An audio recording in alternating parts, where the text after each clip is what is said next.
Hey guys, my name is David Myrick. I'm the owner of Valor Mold, and I recorded this because we have a handout that we use during an estimate to explain proper mold remediation. And the problem is sometimes there are, a spouse that's not present or a family member that wants to, hear what's said. And the problem is, the person that this is presented to can't recall every single thing that we talk about. So I wanted to do an overall presentation, I'll say, of this handout to go over things so that way somebody who's not present at the appointment knows what's going on. So this centers around this mold remediation standard, right? This thing that's called the S520. And a lot of people don't realize this, but there's actually this national standard for mold remediation that's out there. And the problem is it's not going to appear all over Google when you search for mold remediation. And this thing is the national standard. ANSI, hold on, where's my little marker here? ANSI right here, this is a big deal. So ANSI is the American National Standards Institute, and so ANSI writes all the private standards for the country. And so things like, Wi-Fi, Bluetooth, nuclear power plant protocols, standardized bolt threading in America, right? These are all examples of ANSI standards. And so if ANSI writes a standard, it's pretty much, well, they don't write a standard. They basically decide what's going to be the standard for the country. This is a big deal. In the hierarchy, in the pecking order of things, the ultimate is a federal regulation. Well, when it comes to mold, there is none. And so second down in the pecking order is private standards like ANSI, and there's only one ANSI standard for mold remediation. And then third down the pecking order are guidelines. And so examples of that would be like the EPA guidelines, the CDC guidelines on mold, New York City guidelines. They're guidelines and they're helpful. I mean, they're more helpful than going out and trying to freelance things, but they don't compare to the ANSI standard. And so the problem with this standard is that this thing costs I believe it's $125 to download or buy this book. This thing's about 65 pages. And the other problem is it's written in our language as mold nerds, right? As mold remediators and mold testers. So it's not written for the lay person. So it's extremely hard for somebody to understand what's going on. And so as a result, you just have a ton of bad information floating around out there about mold remediation and how it's done, right? You go on Wikipedia, you go on Google, you get estimates from 10 different remediators, and you're going to hear about probably 7 different ways that those companies are going to address the mold. And the problem is the standard is out here, and it's very clear on how to do mold remediation. This is not rocket science. It's very clear, but the problem is you have to be very mindful and meticulous and thorough in your work, and most companies don't want to do that. It's far more profitable to come in and douse the house in chemicals and to fog everything.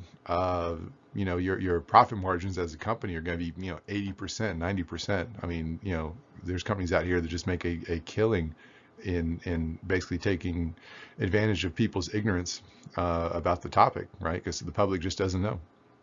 So I created a handout. This is a bifold handout, and basically it's the S520 in a picture format. So what I'm about to go through, this isn't our secret sauce, right? This isn't a marketing piece. This is how bad our industry is, that I created something that was just, please, please just make sure the company you hire follows this, right? This is how this is supposed to look. And, we've had quite a few clients over the years who didn't hire us, but they called us later and said, thank you for showing me this handout, because at least I realized I was getting fleeced. So it's really an educational piece. So from, Maine to California, what I'm about to go through, this is how, any professional remediation project is supposed to go. So to give you a overview of mold, I'm going to start from the top, as if you don't know anything about mold. A lot of people have like a Swiss cheese knowledge of mold, so I like to start from the basics. So mold is nature's recycling program, right? Its job in nature is to decompose dead trees and plants and animal carcasses that fall out in nature, to decompose them and return them back to earth, right? To recycle all those minerals and nutrients and things for the future life.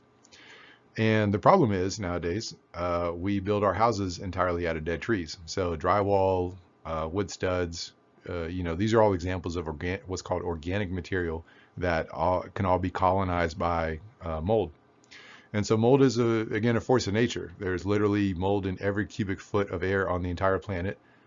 So this is just something that's always around us. But the problem is we don't want this growing in a concentrated colony in your home. And we also, too, don't want any elevated levels of mold in your home that you're going to be breathing in for the next, who knows, 5 years, 10 years, what have you. So whenever you see mold growth on drywall or on framing or what have you, what it looks like, if you took a microscope to it, it looks like a bunch of stalks, and it looks like an ivy spreading across the surface. And just like ivy, it grows a root structure into that drywall or into that carpet or what have you to decompose it. And if you took a cross section of these little stalks rising up, you would see this thing called hyphae, and at the tip are mold spores. And the mold spores are basically the seeds of the mold colony itself, right? So the mold colony is visible, the spores are microscopic, and the spores are basically the seeds of the mold colony. So if this thing is like the apple seed, this would be like the colony would be like the apple tree. And the spores are both microscopic and odorless. So again, they don't have an odor. This is another thing that goes against common sense. If you smell a mold odor, it's common sense to go, oh, I must be breathing mold spores in. And that's actually not true. What happens is when you have a mold colony that's wet and actively growing, as it's decomposing this material, its byproduct, one of its byproducts is the odor it releases. So it's almost like a mold fart.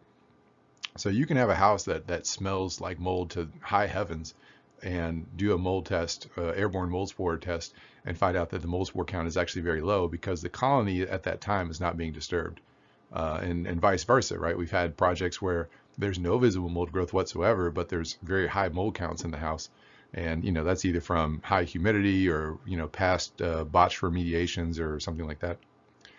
So anyway, going back to the spores, the problem with these little guys is whenever you disturb the colony whatsoever, if you touch it or you cut it out or you spray it or you scrub it with something, or God forbid you put a fan on it to dry it out, then these spores go airborne by the millions, and they behave just like dandelions, right?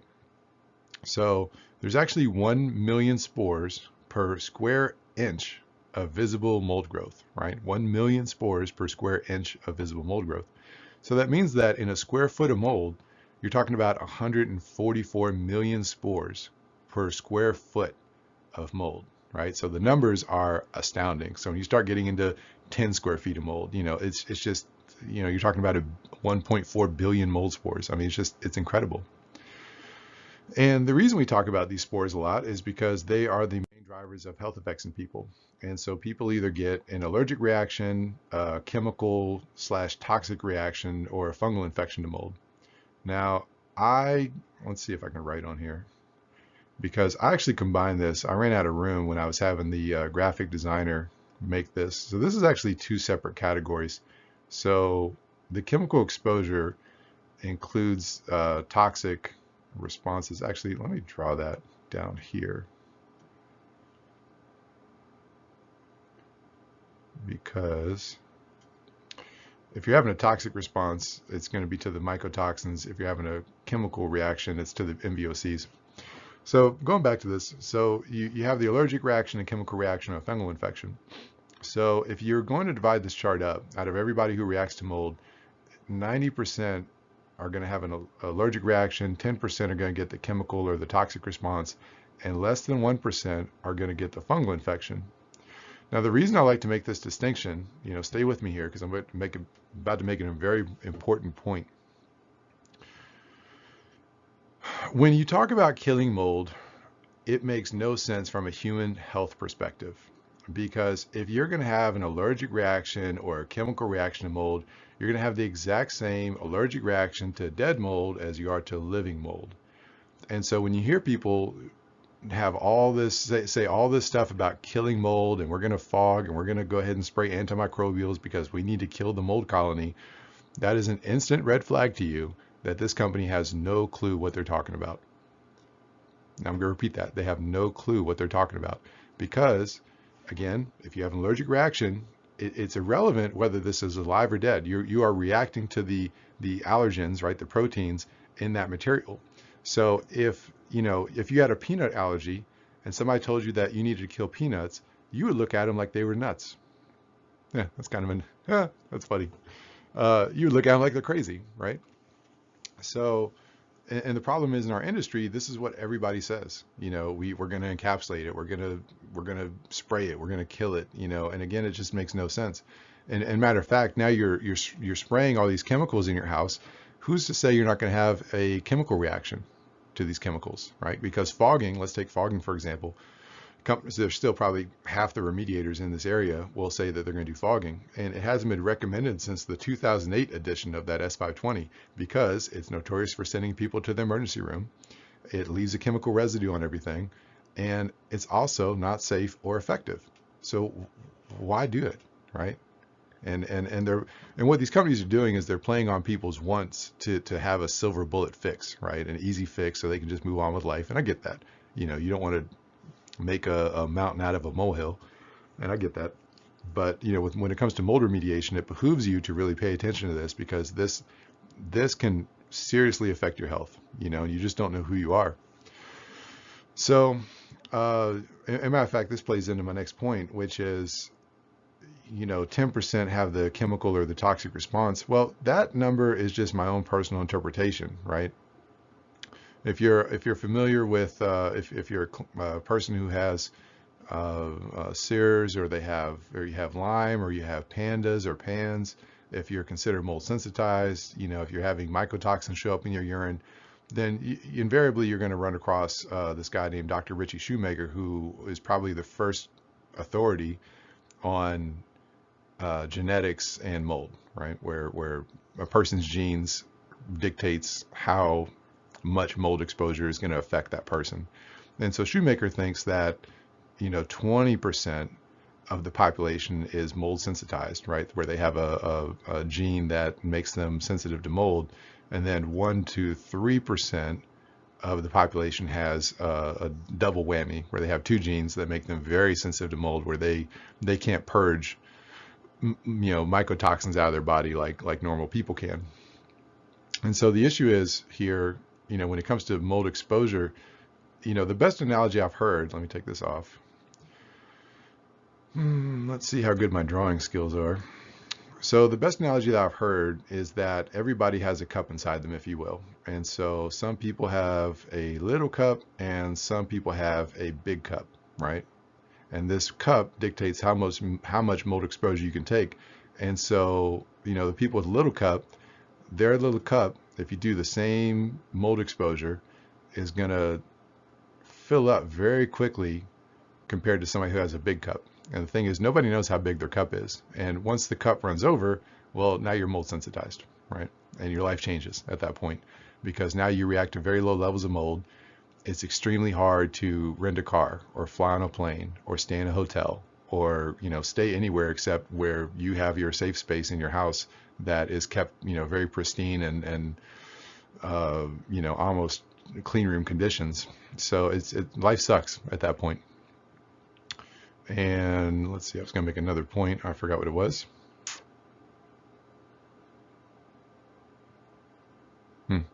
Nope, I forget. Oh well, moving on. So each project goes in 4 basic steps. So there's containment, negative air pressure, demolition, and cleaning, right? And so some people call this deep cleaning, some people call it fine particle cleaning, but point is this is the cleaning phase. And what we would do, let's just imagine that we're going to remediate a wall within this room. So we would build this containment around the mold, right? It's this heavy duty 6 mil plastic held up by tension poles. And we seal this thing to the ceiling, the walls, and the floor with tons of tape. So it actually forms a physical barrier, right? A physical wall. And then what we do is we set up these negative air machines, right? Negative air machine. We set up a negative air machine inside the containment. And what these guys do is they draw air into the machine and they filter the mold spores out via the HEPA filter that's inside of the machine. And then the clean air that comes out, we actually hook that up to a duct and blow that clean air out the window. And people go, why in the world are you guys blowing clean air out the window? And the reason for this is, as we are tearing out the visible mold with our suits on, the mold spore count absolutely skyrockets. And so, to give you some numbers, there's not too many studies done on what the mold counts are within a containment while you're tearing mold out, but it's up in the realm of 200,000, right? 500,000 when you're talking about traditional testing. Now, I'll give you some raw numbers from our machine. We have what's called an Instascope, which is a machine that does instant mold testing, where it gives you a count of the total mold spore counts in the air. And so for the DC metro area with my machine, the average count in a room that has nothing going on, right? No visible mold, no nothing, no construction, no anything. It's just a room at rest, is 4,600. And when we first bought the machine, we brought it into containments to see what this, did this thing actually work, right? Did it work? What does it do, right? Does it actually capture, well, not capture, but does it actually give you accurate mold counts? And what we found was when we were tearing out mold, within seconds of disturbing that mold colony, the mold counts within that room would go anywhere from 1.5 to 4 million, right? So you're talking about 4,600 with the room at rest. You start disturbing a colony, 4 million. That is I can't even do the math off the top of my head. That's an incredible increase in the mold spore count. And the scary thing was, this would be whether we were tearing out 1 square foot of mold or 10 square feet of mold or, an entire room full of mold. And so the stuff you see on the internet where, people say, oh, if it's under 10 square feet, you can tear out the mold yourself. That is really, really bad, really risky advice. And to get into the history of where that came from, just for a second, I'm going to go on a rant. Just follow with me. So that came from the 1993 New York City guidelines on mold. It was the first one in the country. And those guys are still alive, right? You can see them at conferences. And so, I finally talked to one several years ago, and I asked him, I said, hey, where did this 10 square foot rule come from? He said, honestly, one of us just counted the number of shower tiles in our shower that morning. So that 10 square foot rule has no grounds in health or science, right? And when you talk, and it sounds horrible, but then he explained what was going on at the time, and it made total sense. He said at the time there was hysteria around mold. The people were being taken advantage of. They would have a little bit of mold in like their living room, and remediation companies were coming in and charging them like $50,000 to tear out the room.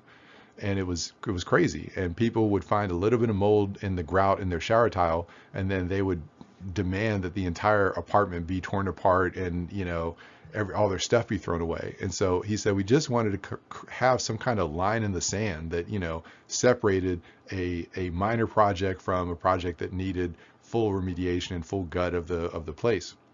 So that made sense, right? They were just trying to come up with something, right? Some kind of metric to kind of bring some semblance of sanity to the environment, or to the culture at that time. But the problem is, this thing has grown legs, and now people think 10 square feet means something, and it really doesn't, right? When you go back to the S520, it does not dictate, it says nothing about square footage, nothing at all, right? So it is just dependent on if there's visible mold growth, then you should have proper remediation, point blank, period. Square footage does not enter into the equation. So anyway, going back to this diagram, I'm sorry, I go on rants all the time. Going back to this diagram, so the mold spore count skyrockets within this enclosure, and I'm going to come back to this slide here in a second. This is a top-down view of that same chamber that we were just looking at, and so here you have the containment barrier, you have the negative air machine, you have the ducting going out the window, you have the moldy wall, and these little red dots represent mold spores, right? So when you're tearing this stuff out, again, billions of mold spores go airborne. And the purpose of the mold spore is to fly off and start a new colony somewhere else that's more hospitable, where there's some water, and then it can flourish, right? It can start a new colony. So what happens is, when you do this ducting out the window, this containment is now under negative air pressure. And so you're having this air that's coming in. And so what happens is, as these spores are trying to fly on their way out of the containment, that they're being met by a wall of air coming in. And so the purpose of this negative air is it keeps all the spores in our containment, because the worst thing in the world that you can have is what's called cross-contamination. And this is where you're tearing out mold and all these spores are flying out into other rooms and getting into your HVAC system and flying around the house, or, you know, just even settling in the room around it, right? Now it's settled in your carpet, or it's settled on your couch, and it's settled on your things. And so every time you vacuum, or every time you walk, or every time the kids are playing on the ground, you know, they're breathing in elevated levels of mold spores. So the whole goal of remediation is to you know, keep this here, right? It's to remove mold, yes, but it's also to keep all the spores where we want them. And there's a saying in our industry, which is bad remediation is worse than no remediation at all. And that's incredibly true. You're better off doing nothing and not disturbing a colony than you are having amateur hour remediation and coming in here and spraying the mold with a chemical or using a scrub brush on it or something, because again, it's sending plumes of this stuff airborne. And matter of fact, I have a video on YouTube that shows where I disturbed a mold colony with just a little bit. It's just a little tiny piece of toilet paper. I just swiped a mold colony two times, excuse me, with this piece of toilet paper, and the Instascope showed the mold counts went up to like 1.3 million within 5 seconds. So incredible numbers. So anyway, this negative air pressure is critical. To give you another analogy, right? If you have coronavirus and you went to the hospital, they would put you in an isolation room. So that way you don't spread coronavirus through the hospital. Well, that is exactly what we build on every single project. Is an isolation room to keep this airborne contaminant where we want it, and instead of spreading out. And so let me go back to the slide now that you understand this concept of negative air. So going back to the slide, your two main things of what I'll call homeowner mental self-defense. You know, the S520 says that the containment needs to be under -5 pascals of pressure. And so your two things for homeowner self-defense is, one, this thing called a manometer. This thing actually measures the pressure inside the containment, so that way we know we're meeting the standard. So this isn't amateur hour. This isn't, oh, the plastic bows inward, so that means we're under proper pressure. No, you can get the plastic to bow inward off of -2 pascals. So you need to have a manometer to actually measure the pressure, because building a containment that stands up to -5 pascals is actually hard. You know, you have to have these poles spaced every couple feet. You have to have a really good job at taping and everything. Everything has to be sealed up to maintain that pressure. It's actually not that easy. So anyway, so that's one thing, is the manometer. And then the other thing is seeing some kind of ducting going out the window. I'll tell you, we have a big competitor in this DC market, and we have to clean up after them a lot, I'll say, to take over remediations where things don't go right. And what they will do is they will come in. Sometimes they build containment, sometimes they don't. But they'll set up this machine, but they won't do the ducting, right? No ducting going out the window. And at this point, they call this thing an air scrubber. And I'm not going to bother typing all that out, drawing all that out. I'm not that good with the mouse to do letters. So anyway, they'll call this thing an air scrubber, and then they will open the window.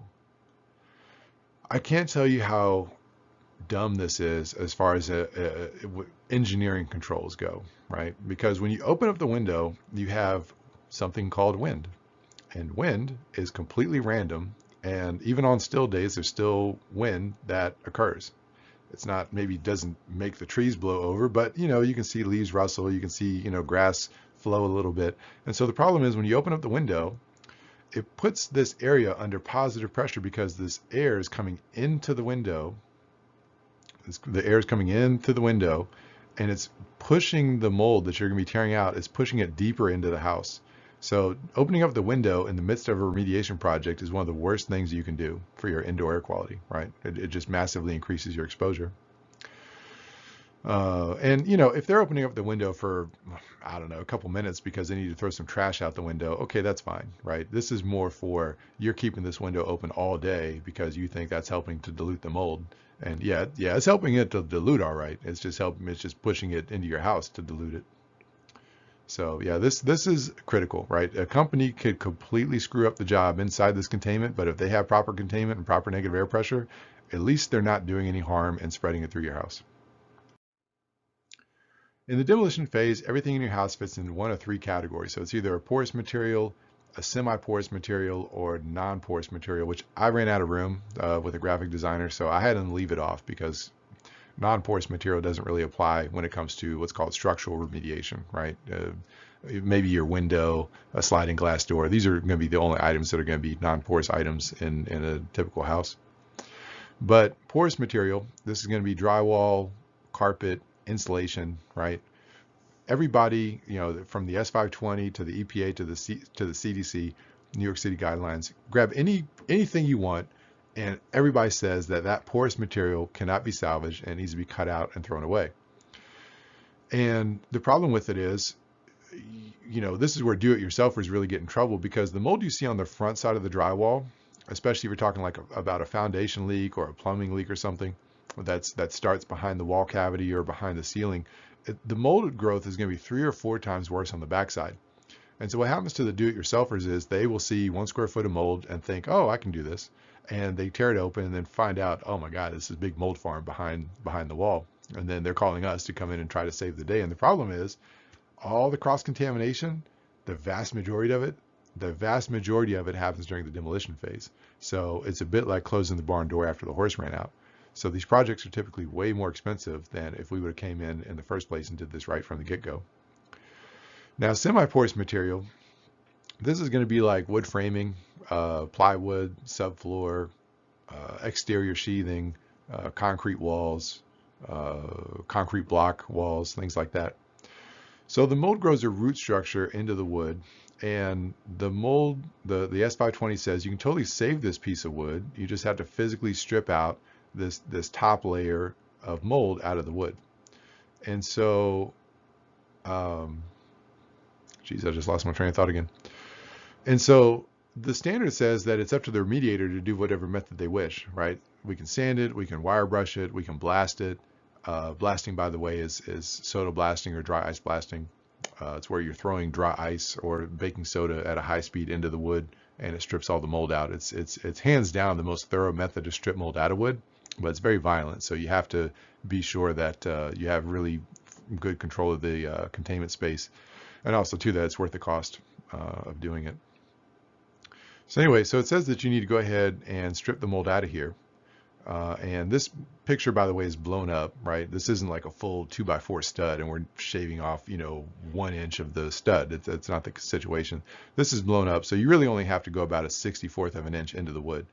And so this is where having experienced lead remediation technicians really help out, because they know, based on all the projects they've done and all the third-party testers that test the work quality to see if it passes testing. They know how deep they need to go to basically essentially pass mold testing. Now, the chemical snake oil salesman, I'll say, if you go down to Home Depot or you buy the antimicrobials off the internet, or you're spraying things onto the mold, what people don't realize is that almost all these chemicals have some kind of oxidizer mixed into them. So we're talking about things like bleach, hydrogen peroxide, things like that. So when you spray it onto the mold, what it does is it bleaches the color out of the mold. And so psychologically, it fools people because they go, oh, I killed it. I don't see it anymore. I must be safe. It's gone. I can move on with life. And they don't realize that the mold is still there. It's just been bleached, right? So it's like bleaching your hair, where your hair is still there. It's just blonde now. And so the mold spores are still there, the hyphae, the mycotoxins, everything is still there. Oh, I forgot to talk about mycotoxins. I'll get to that later.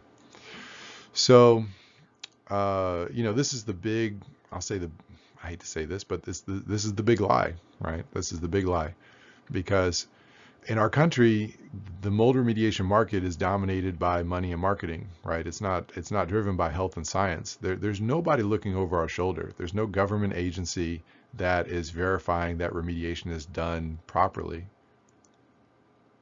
There is none, right? In the state of Virginia, there's no licensing for this. In the state of Maryland, no licensing. DC just had licensing about 5 years ago.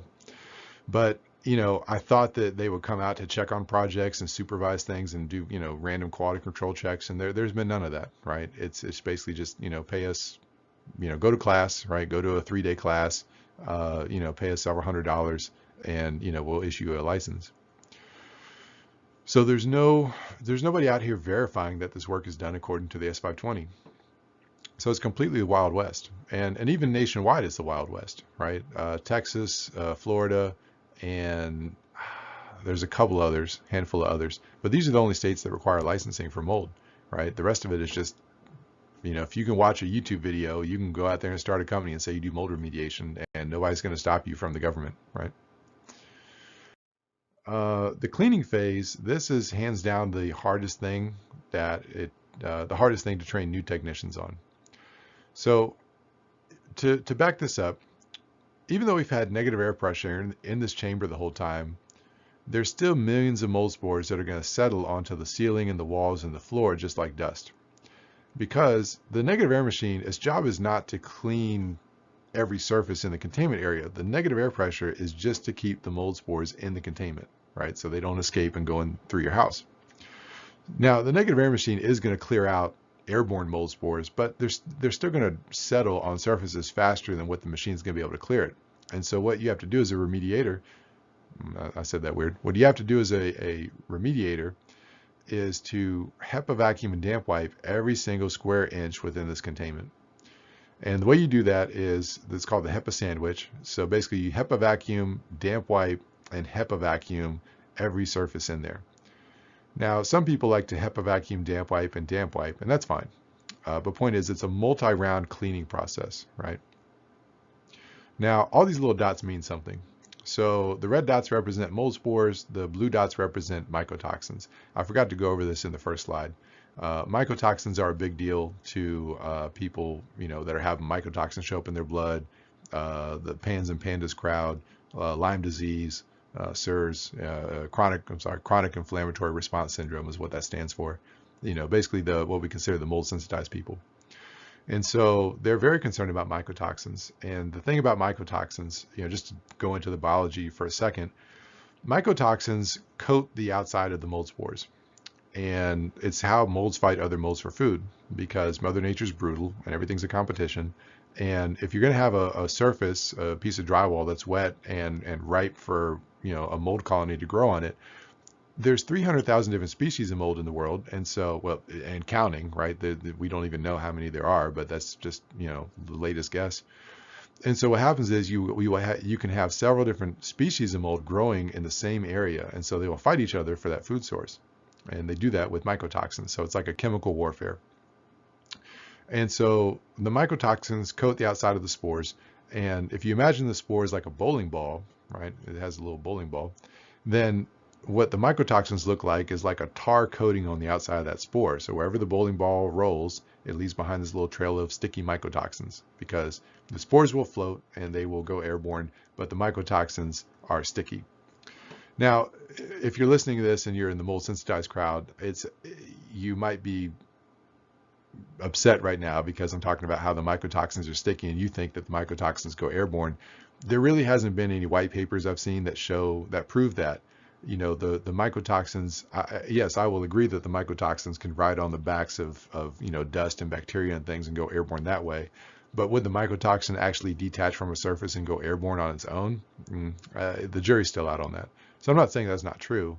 It's just as a scientist, I always want to see evidence, right? I always want to see proof, and I always want to see proof from an independent research facility, right? You're talking about university research that is not funded by a company, because you automatically have bias in the research anytime you have research that's funded by a company, right? By a commercial enterprise. So anyway, going back to the cleaning process, sorry guys, I don't mean to get off on tangents. So what you have to do first is, this is a vacuum that's going from left to right. And so what this thing is trying to do is you want to clean up the spores first, and what's going to be left behind is the sticky mycotoxins. And then you want to damp wipe the surface, right?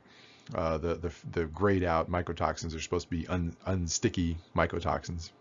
You want to make the mycotoxins unsticky, right? The technical term for this is denaturing the proteins in the mycotoxins. And the purpose of this is again to allow them to be wiped up or HEPA vacuumed up later. And so yeah, that's what this third step is to go ahead and remove the mycotoxins. Now, a lot of clients will think this through and they go, okay, smart guy, if you're not a fan of chemicals and you say they're not safe or effective, well then what do you guys use to damp wipe with? What we will use is, let me see if I can draw this out. We'll use a 70%. You want to use a minimum of 50, but we do 70 just so it has a little bit of antimicrobial properties in there, right? Because if we're usually with mold, you also too you have bacteria and viruses that grow in that space as well. So you want to be able to kill that bacteria that's in there as well while you're doing the mold remediation. So we use a 70% isopropyl alcohol, more commonly known as rubbing alcohol. I'm good. Please don't laugh. This is me trying to spell this thing out with my mouse. Oh, I'm so bad at this. So 70% rubbing alcohol mixture with a couple drops of dishwashing soap mixed in. And so what we found, the reason we went to rubbing alcohol was because this is the gentlest chemical. This rubbing alcohol is the gentlest chemical that we found, that science has found, that will still make the mycotoxins unsticky, but also to not create a chemical reaction to the VOCs or to the chemical itself in our clients, because a lot of our clients, again, are mold sensitized, and a lot of them who are mold sensitized are also too chemically sensitized, right? They have something called MCS, or multiple chemical sensitivity. And so adding chemicals into the mix just explode the number of variables. If they're still having a reaction to the house, well then, well, was it the chemical? Was it there's still mold left over? It's very hard to tell at that point. So that's why we use the rubbing alcohol. But yeah, this is mold remediation in a nutshell, right? So to do the 10,000 foot view on this whole diagram, going back slides, and the reason I do this, the reason I had this thing created was, for years people would tell me, okay, we're going to hire you guys to tear out the mold. And I hate to say this, but any moron can cut out moldy drywall. That is not the reason you're hiring us. Granted, yeah, most people don't want to do it because we're walking in there with the suits and the respirators and all that to protect ourselves. But cutting out drywall isn't a skill. What is a skill, and what you pay us for, where we earn our money from, is creating these negative air pressure containments, because that's what keeps you safe while the remediation is going on. And then you're also too paying us for our cleaning skills, right? To clean up these spaces, because again, the mold spores are microscopic and they're odorless, but we only have eyeballs, right? So we're doing this on a visual level. We don't have microscopes for eyeballs. And so we're cleaning up the unseen spores and doing this so often that we know how to go about this, right? There's a whole methodology about how to clean a room. You work from top to bottom. You start from the furthest point and clean your way toward the zipper. There's a whole, there's overlapping strokes. There's overlapping vacuuming strokes. You go in a grid pattern. You go one direction. You go parallel to the surface, and then you do perpendicular. I mean, there's all this stuff that goes into the cleaning process, and it's very, very meticulous. And so you can see why a lot of people don't want to do this, as far as remediators, as far as business owners, right? Because it's a pain in the butt. These projects typically take, even a small project is still one full day, a very small project. Most of these projects last 3 days, 5 days. We have some projects that last, 2 months, because we're in here doing this on such a large scale. And you make far more money if you just come in and you spend $200 in chemical and you fog it all over the house, and your guy is in and out in 2 hours, and you're charging $5,000, right? You can imagine the profit margin. I mean, I think I mentioned it before, but it's 80, 90%. I mean, it's incredible. I don't know how these guys sleep at night. And just to recap, this S520, this is a big deal, right? This isn't our Valor secret sauce at doing mold remediation. Again, this is the S520. This is the standard of the nation. This is the book that the lawyers will pull out. If there's a mold lawsuit, they will pull this book out and go, did you follow this, right? Did you follow this S520? Well, if you didn't, why did you deviate from it? And now who's ever being sued is on the back foot, because they really don't have a defense. And I like to outline this stuff because I get into it sometimes with like property managers and landlords and stuff like that, realtors, because they are like, well, why are you making this into such a big deal? I think you're crazy, right? Nobody else is saying this stuff. And I go, no, like I can pull out the S520 and point to where it says to do this stuff, right? I'm not making this up. I'm not doing this because I just like to make my job hard. And so when I ask them for their sources and they pull out something that's on Google or something that's in Wikipedia or something that's put out by a company's marketing department, I blow them out of the water, right? There's no, I'm quoting science and I'm quoting white papers and I'm quoting the standard and they're quoting marketing crap off the internet. And it's no, we're doing this for people's health. We're doing this for really that's what it is. We're doing this for people's health, right? We're not going to this extent of mold remediation to save your house. Your house will be fine. You'd have to have a ton of water to make your house fall down. You'd have to abandon the property for 100 years before it's going to start to cave in on itself. We're doing this for people's health, right? We're worried about clients and what's happening to them and their bodies and what's happening to their children. This is what it all comes down to is where, and this is where like when cost comparisons come in and people are like, well, I can find a company that does this for half the price. Yeah, you can, but what's your health worth to you? We had a client, I'll get into this a little bit, we had a client, matter of fact, we're doing this project here, it's still ongoing. This client called us up about I think a year and a half ago, and she wanted to get an estimate for some mold remediation done in her bathroom. And it was in her basement bathroom. And we set up the appointment for like a week or two later. And she called us up a couple days later and said, oh, I found another company. They were able to come out sooner and they were able to start tomorrow. So you don't need to come anymore. Okay, no problem. Well, she calls us up a year later. And what had happened in the meantime was this company did terrible remediation, right? Did not follow the standard at all. No containment set up. Left pockets of mold behind obvious mold, behind in closets and cubby holes and behind the vanity and behind baseboards. And, they got the big obvious mold, but they left all the rest of it behind. And again, they didn't control any of this. They didn't set up negative air pressure. They didn't, they just came in. And I think she quoted that they did the job for, I think, $1,500 or $2,000. And she called us in to come out for an estimate.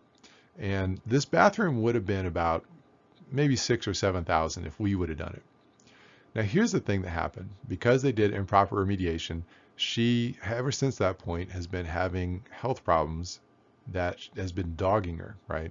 Upper respiratory issues, brain fog. This lady's very smart. She's a professional. I can't say what her profession is. I'm just going to, obviously keep her identity secret, but she's a professional, right? You're talking doctor, lawyer, engineer, right? And she can't concentrate on her work. She can't think. She can't, do her job basically. And she went to her doctor and the doctor said, well, do mold testing. And so she hired a top-notch mold testing firm to come out. And what they found was the mold spore count in her house was, let me just put this down here. They found the mold spore count in her basement was 90,000, right? Now, to give you some comparison, this is 90,000 Penicillium aspergillus. There's no federal, state, or local standards on what indoor mold counts have to be, but the general industry consensus for Penicillium aspergillus, if it's 2,000, chances are it's going to be a little elevated. That's a cause for concern, and certainly anything above 5,000, pretty much everybody agrees that that's a problem. Well, hers was at 90,000, right? Obviously a massive mold level in the air that she's breathing in and being exposed to. And her doctor found this out and now limited her. She can only spend 15 minutes in her house every day. So she's having to live in a hotel. She obviously is hemorrhaging money.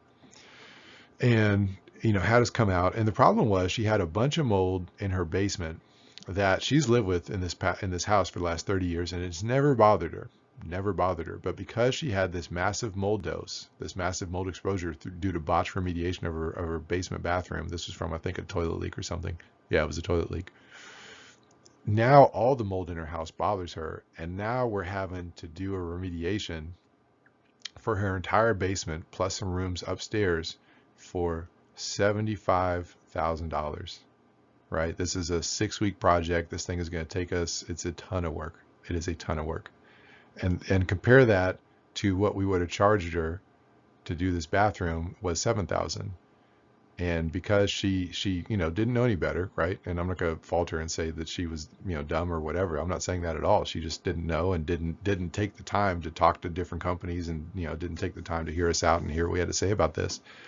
And this is where people's cost consciousness doesn't make any sense, because the company did the remediation for $2,000, so she saved $5,000, but what's her health worth to her, right? For this last year, the money she's had to spend staying in a hotel, now the $75,000 it's going to take to make her house right again.